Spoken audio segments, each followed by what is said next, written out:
President Duterte today ay very good mood. Wow, thank you. Thank you. Nice to hear. Nakita niya yung dalawa niyang apo.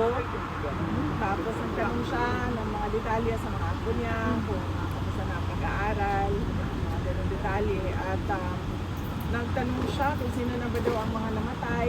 Pangalan, kung meron siyang gustong marinig na pangalan, pero nagtanong siya mga sino ba daw dapat ang bigyan ng condolences ng pamilya. No, nabanggit ko sa kanya na merong 3 kababayan natin namatay dahil yung kanilang barko ay inatake ng mga rebels. So sabi